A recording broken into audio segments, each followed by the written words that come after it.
Olá, David Rocha aqui. Bem-vindos à quarta aula do curso Uma Introdução aos Investimentos. Hoje iremos falar um pouco sobre juros compostos e o poder que eles têm de nos ajudar na construção do patrimônio e na velocidade com que vamos conquistando nossas metas financeiras. Porém, uma coisa que temos que citar sobre eles é: juros compostos podem ser um grande aliado ou um grande inimigo. Para transformá-los em um grande aliado, saiba utilizá-los, saiba realmente o que você quer para a sua vida financeira, como você quer conquistar as coisas, porque vamos imaginar o seguinte: temos dois lados, tá? Um lado é o investidor e o outro lado é o devedor. Os dois lados têm juros compostos. Então, é melhor utilizar os juros compostos do lado investidor, tá? Do lado devedor é um pouquinho mais complicado, apesar que às vezes ainda vale a pena, né? A depender ali do seu grau de risco e também da possibilidade que você tem de lucrar com aquela dívida que você está fazendo. Porém, sem mais delongas, vamos passar a falar exatamente o que são os juros compostos. Vamos lá. Os juros compostos não é uma coisa nova para o brasileiro, né? Acho que nossos avós, nossos pais sempre falavam: essa dívida aqui cresce como uma bola de neve, é juros sobre juros. E realmente, só que outro fator, se é juros sobre juros, podemos tê-los também nos nossos investimentos. Quando eu falo juros, não é só os investimentos de renda fixa, tá? Todos os investimentos podem e devem ter o poder dos juros compostos. Existem alguns que a pessoa, depois de um tempo, diz: não, vai ficar como juros simples, que eu vou pegar esse fluxo de capital que ele está me dando para viver de renda. Mas antes disso, você reinvestindo, né, os seus dividendos, os seus aluguéis, você acaba por gerar novos juros compostos. Então, a melhor definição de juros compostos foi dada, eu acho, assim, pelo Benjamin Franklin, quando ele fala que o dinheiro gera dinheiro e o dinheiro que o dinheiro gera, gera mais dinheiro. Ou seja, não é só o que você colocou que vai render. Você colocou, ele rendeu. E aquilo que rendeu transforma-se em mais dinheiro.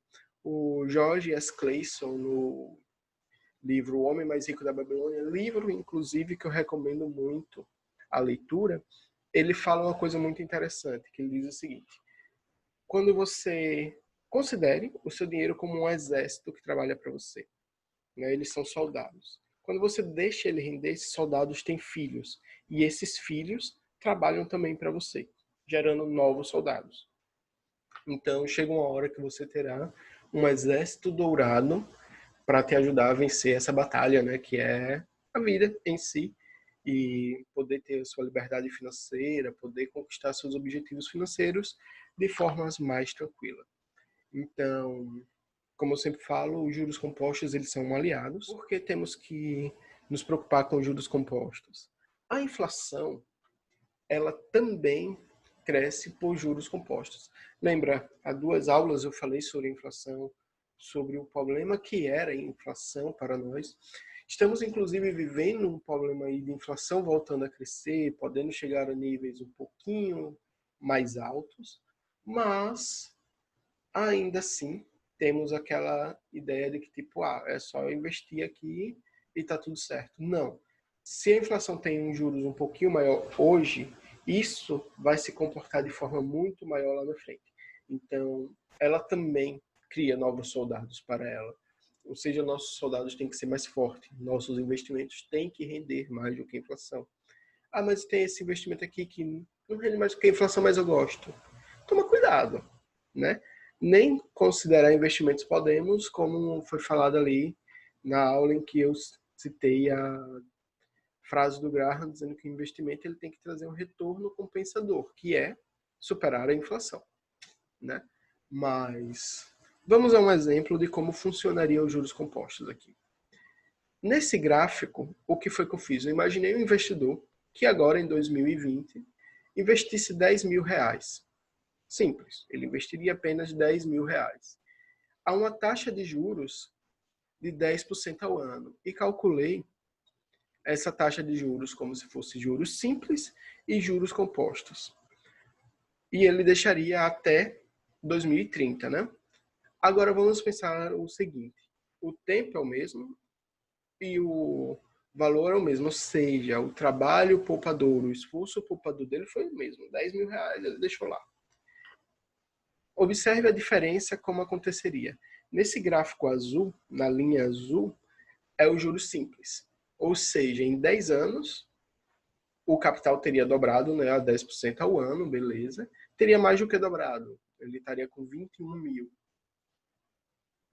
Só que no mesmo tempo, com o mesmo potencial, né, com o mesmo esforço, para falar a verdade, se ele tivesse deixado em juros compostos, reaplicado juros e tudo mais, observa que no mesmo período ele teria quase 30 mil, ou seja, o capital teria quase triplicado.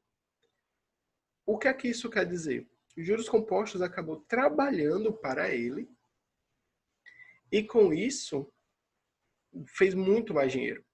Observe que o tempo é o mesmo, o esforço poupador é o mesmo, mas o resultado é bem diferente. Por quê? Porque ele utilizou os juros compostos como um aliado, né? Então, aí você diz, mas ainda assim, você botou um exemplo de 10 mil e tal, mas isso serve com qualquer exemplo. 10 mil por ser um número fechado e fácil de trabalhar. Então, fica tranquilo, 10% ao ano não é nada difícil de se arrumar.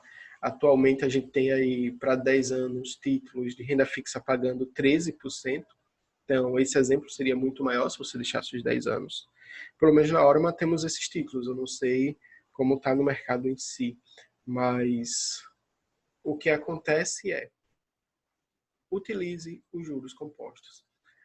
Para terminar essa sessão de juros compostos, para que fique bem claro, eu vou fazer um exemplo que eu dou, na verdade, no meu curso de educação financeira, quando eu falo a diferença entre financiar e investir para conquistar objetivos financeiros. E aí você vai acabar vendo como investir conscientemente para conquistar um objetivo financeiro pode ser melhor. Vamos lá. Então, essa planilha aqui é uma planilha que eu mostro como exemplo no curso Educação Financeira e Psicologia das Finanças, para que os alunos entendam como se planejar para conseguir o capital necessário acaba sendo melhor. Imagina o seguinte, você hoje quer comprar um carro, vamos botar o exemplo aqui, de 50 mil. Beleza? A montadora está cobrando uma taxa de juros de 1% ao mês e você tem que pagar em 48 parcelas, aqui sem nenhuma entrada, tá? Eu não coloquei entrada, imagine que normalmente você teria uma entrada para esse carro, mas aqui é só título de exemplo. Então, você pagaria de parcela R$ 1.316,69, o que daria R$ 80.611, né, reais aqui, como valor total no final. Ou seja, você compraria um carro de 50, que desvalorizaria a partir do momento que você passa a utilizá-lo. Não estou nem falando dos gastos com o carro, tá? Estou só falando aqui do valor que você pagaria no final. Você pagaria 80 mil reais por um carro que vale 50 e que quando você for vender vai valer menos ainda. Agora, imagina que você tem um carro, pode aguardar um tempinho, ou então pode simplesmente aguardar e tem esses mesmos 1.316 aqui. Em quantas parcelas você precisaria para conseguir pagar? Imagine que você conseguisse investir a 0,75% ao mês. Muito fácil de arrumar hoje em dia esse valor, até na renda fixa mesmo. Você não precisa de algo muito arriscado. E aí você pode calcular em quantas parcelas você teria. 48 você sabe que sim, porque na verdade você teria 75 mil, então você não precisaria de 48 parcelas para isso. Vamos ver aqui 40 parcelas. Ainda não. Fica assim, seria bom, mas ficaria mais do que o necessário. Estamos falando do necessário para comprar o carro a 50 mil à vista. Tá? Então, eu acredito que 3 anos seja suficiente, 36 meses. Sim, beleza, 36 meses. Você teria aqui, sem dar entrada nenhuma, 54 mil reais, que daria para comprar um carro mais moderno na época, ainda com o mesmo valor. Né? E também ainda sobraria 4 mil reais, que você poderia utilizar ali para as obrigações com o carro ou para qualquer outra coisa que quisesse. O que estamos mostrando aqui? A velocidade com que você juntou para você foi maior do que o tempo que você pagaria, ou seja, você poupa um ano de pagar essa taxa. O quanto você deve, o quanto você paga naquele item que você quer comprar, se torna menor, se torna pareado, e você ainda consegue pegar um de modelo até mais novo, né? Já que, imagina que 3 anos depois que você comprou aquele carro, você já está pensando em trocar de carro de novo, e às vezes você perde um valor muito grande aí nessa troca. Agora não. Nesse exemplo de carro, por exemplo, você sairia com um novo por 50 mil, botaria até alguns acessórios e tudo mais, você que sabe. Mas o que acontece é, você ganha um ano, deixa de pagar essas taxas absurdas, né? E acaba acontecendo que em vez de você gastar 80 mil em um item que vale 50, esses outros 30 mil é de quê? De juros. Simplesmente juros. Quando você financia para pegar um carro, você está pegando dinheiro do terceiro emprestado e tem que pagar esse dinheiro. Outro fator é, eu quero 50 mil, será que eu poderia poupar menos do que o valor lá da parcela do exemplo? Poderia. Você poderia vir aqui e pensar, se eu poupasse, na verdade, 800 por mês, né? Deixa eu ver aqui, 800 por mês, em vez de 1.300. Você teria 32 mil, já era alguma coisa, até uma boa entrada. Se fosse por 40 meses, você já teria 37 mil. Por 48 meses, teria 46 mil. Então, já daria até para considerar um desconto no valor também. Aqui eu estou dizendo 800. Se você pudesse juntar 1.000, né? E isso com uma taxa de juros bem pequena, tá? Eu não estou nem falando de uma taxa de juros alta. Você podendo juntar 1.000 por mês, você já conseguiria mais. Ou seja, vamos começar a tratar de investimentos a partir da próxima aula, dos produtos e tudo mais. Mas é interessante que você note o seguinte. Já que você pretende, em um futuro, trocar um bem, comprar um bem, fazer uma viagem e tudo mais, você pode se planejar hoje e fazer com que seus investimentos façam parte do esforço para você. Em vez de você tirar trabalhando mais de 30 mil ali para pagar um item que vale menos do que o valor final que você pagaria, você força o seu dinheiro a trabalhar para que você tenha que botar menos do que você botaria, porque naquele exemplo aqui, né? Vamos voltar para aquele exemplo. 36 aqui. Nesse exemplo aqui, você teria 54 mil, mas você teria juntado quanto? Qual teria sido o seu real esforço poupador, né?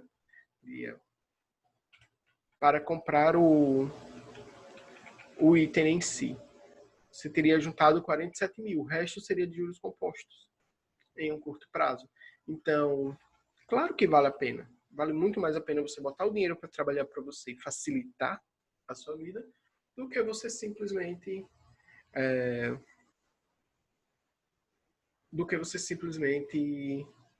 financiar e pagar muito mais caro, pagar quase o dobro do que você pagaria. Isso aqui eu estou falando de um exemplo simples, mas o que muitas vezes acaba acontecendo é que você vai pegar um carro de valor bem maior, pagar bem mais, né? E o carro desvalorizar. Esse é um problema. Mas aqui eu citei um exemplo de um carro, mas serve para tudo, para casa, para tudo mais. Claro que itens de valores muito grandes, às vezes o financiar acaba sendo uma alternativa, mas é bom que você tenha ali uma boa entrada que você deve ter conquistado ali utilizando juros compostos. Para que fique mais claro isso, eu estou deixando um texto no blog, eu vou deixar também no post fixado aqui no YouTube, né, no vídeo, e qualquer dúvida, deixa nos comentários que a gente vai tirando. Muito obrigado por chegar até aqui. Se gostou, dá um joinha no vídeo, se inscrevam no canal, que vem muita coisa boa por aí. Tchau, tchau e até a próxima.